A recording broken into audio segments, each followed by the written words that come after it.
درود فراوان بر شما کنجکاوان رمزگشایی ناخودآگاه. وقتی در خواب خود را در میان تار عنکبوت گرفتار می‌بینید، چه پیامی از اعماق روحتان فریاد می‌زند؟ وقتی کودکی عنکبوت بزرگ و قدرتمند می‌کشد، چه احساسی را بیان می‌کند؟ وقتی در انیمیشنی برای کودکان یک عنکبوت حامی و مهربان را نشان می‌دهد، چه پیام پنهانی برای کودکان دارد؟ آرخنه، عنکبوت. به چیستاکست خوش آمدید. عنکبوت نمادی جهانی است که در ذهن ناخودآگاه بشر نقش بسته است، از افسانه‌های یونان باستان تا روانکاوی مدرن. برای آشنایی بهتر با نماد عنکبوت اول افسانه را نوش کنید. آرخنه دختر جوان و زیبایی بود که در شهر کلوفون زندگی می‌کرد. او بافنده‌ای بود با استعداد خارق‌العاده. مردم شهر میگفتند حتما الهه آتنا به او این هنر رو یاد داده است، اما آرخنه با غرور پاسخ میداد من از هیچ کس یاد نگرفتم، من از خود آتنا هم بهتر هستم. آتنا این سخنان را شنید، خود را به هیبت پیرزنی درآورد و نزد آرخنه آمد.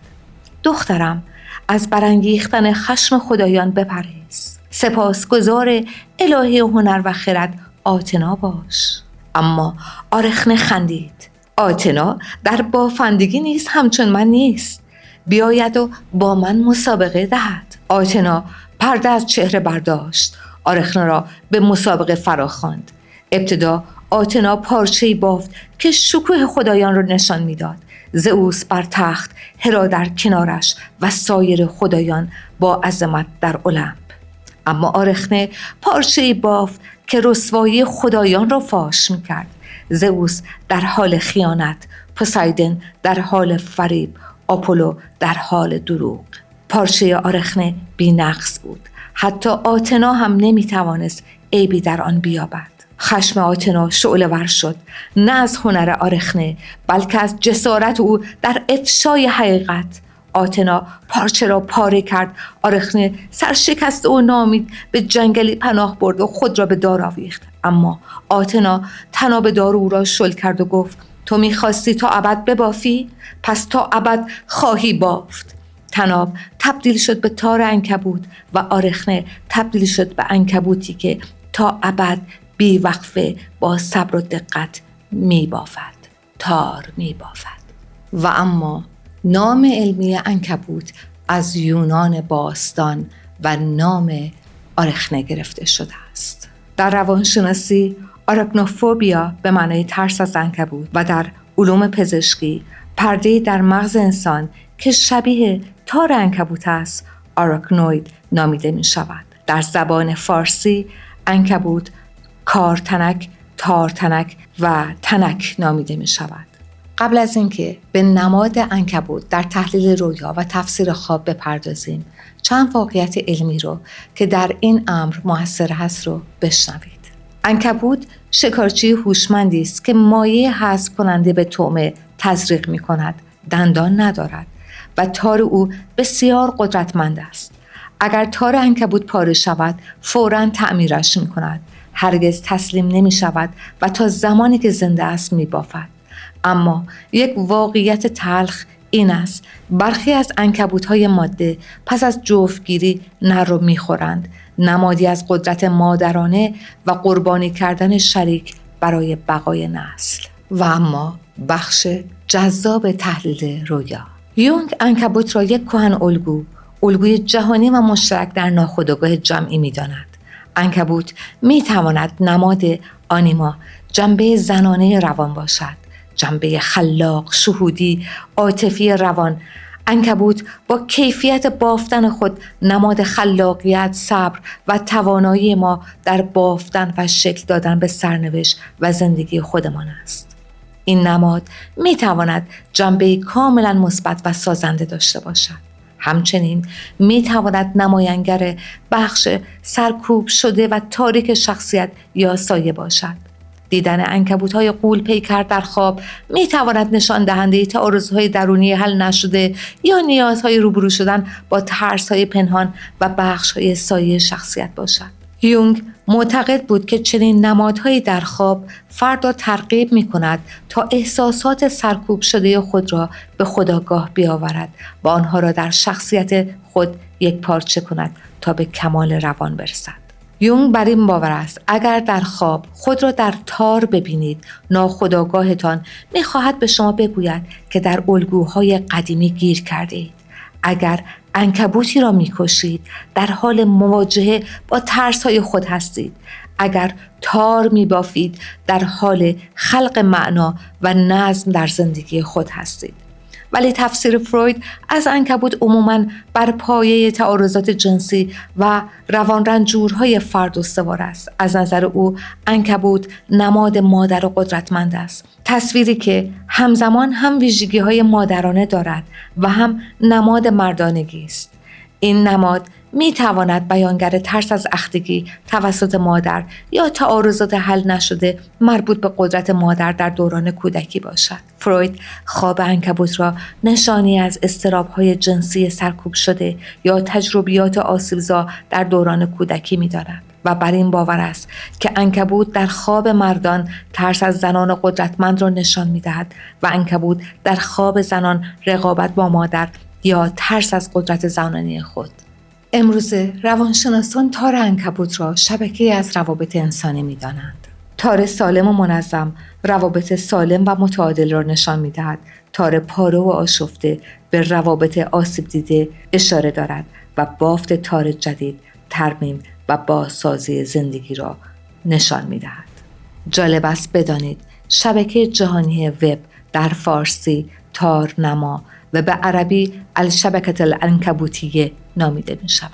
این نکته مهم است که تعبیر خواب به شرایط خواب بیننده و فرهنگی که در اون زندگی میکنه و آموزه های دینی که تاکنون داشته بستگی دارد. هنگامی که پیامبر اسلام و ابوبکر از دست دشمنان در غار سور پنهان شده بودند، عنکبوت با تنیدن تار بر در ورودی غار و ساختن آشیانه توسط کبوتر دشمنان گمراه شدند. دشمنان با مشاهده این صحنه غار را خالی پنداشتند و رفتند و پیامبر نجات پیدا کرد. تار عنکبوت می تواند نماد محافظت الهی در برابر خطرات باشد.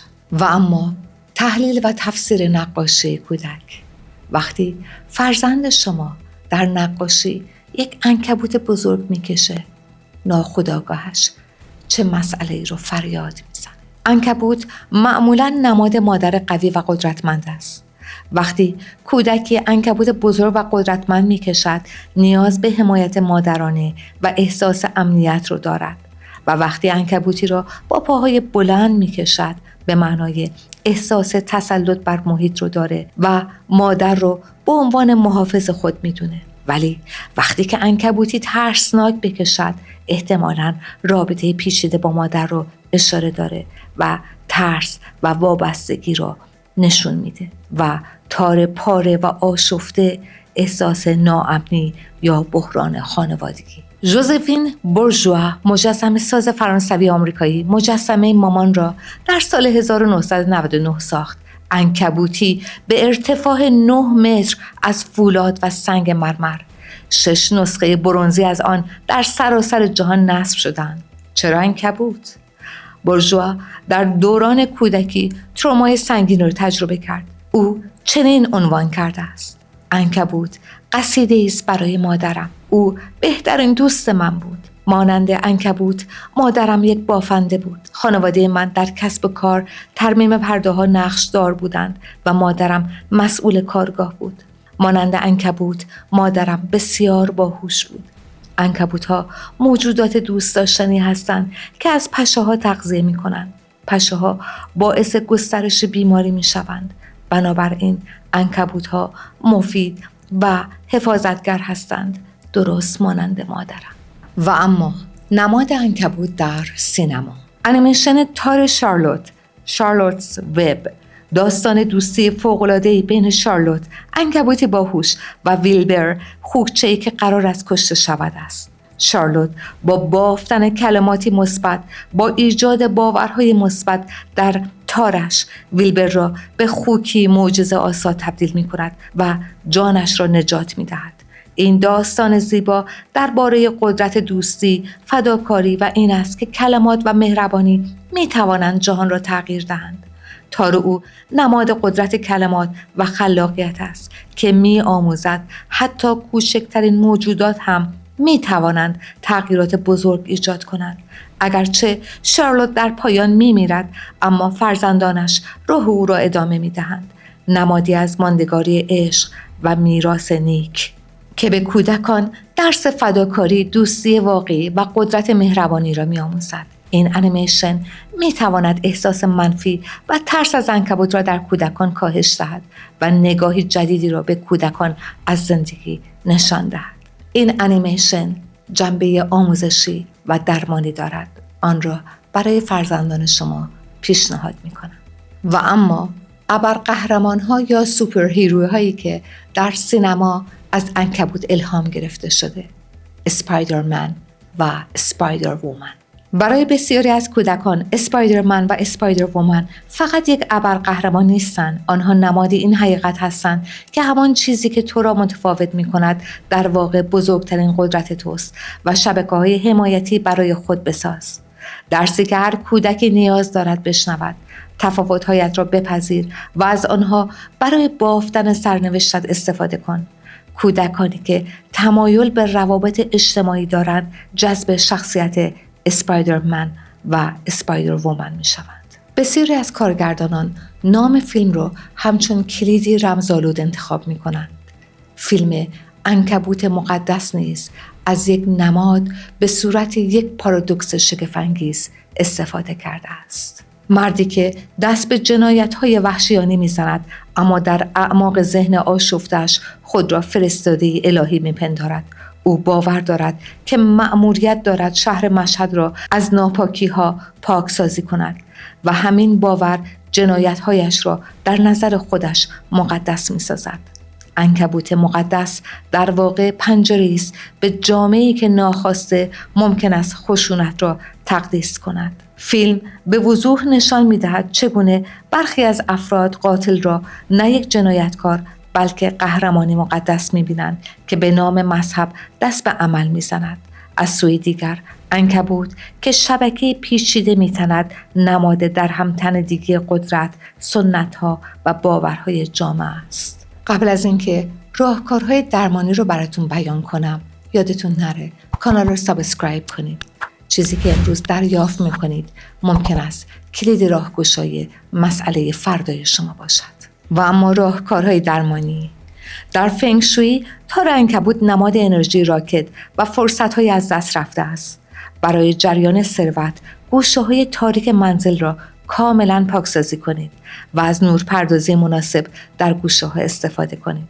هنر بافتنی می‌تواند به عنوان هنر درمانی محسوب شود. تام دیلی، شناگر و شیرجه‌زن المپیکی بریتانیا، در میان مسابقات پاریس بار دیگر با میل‌های بافتنیش توجه همگان را جلب کرد. نه به خاطر عجیب بودن، بلکه به خاطر هوشمندی این انتخاب. او دریافت که بافتنی دقیقاً همان درس عنکبوت را در خود دارد: صبر، تکرار، دقت و خلق زیبایی از یک نخ ساده. این هنر قدیمی ذهن پرفشار او را بین مسابقات در حالت آرام و متمرکز نگه می‌دارد، نه با فرار از استرس، بلکه با تبدیل آن انرژی به یک اثر هنری. جالبتر این که نام دیلی با این کار تصویر سنتی قهرمان المپیکی را انسانی می‌کند و به ما یادآوری می‌کند یک ورزشکار در اوج قدرت می‌تواند همزمان لطیف، صبور و خلاق باشد. شاید وقت اون رسیده که از بافتنی به عنوان یک مهارت زندگی یاد کنیم. مهارتی که باید به فرزندانمون از کودکی آموزش دهیم. در واقع ویژگی آندروژنی اونها را تقویت کنیم. اینکه چگونه بتوانند با دستان خود در عین حالی که هنر را میآفرینند، صبر، آرامش و خلاقیت را به همراه داشته باشند. بافتنی فلسفه است برای زیستن. دقت داشته باشید، عنکبوت هرگز تسلیم نمیشه. اگر تارش پاره بشه دوباره با حوصله اون رو میبافه. اگر شکاری رو صید نکرده باشه با آرامش منتظر میشیده. پس عنکبوت زندگی خودت باش. اگر رویایت پاره شد دوباره آن را بباف و اگر رابطه‌ات از بین رفت برای ساختن آن دوباره تلاش کن. بسیار عالی. تا درودی دیگر، بدرود.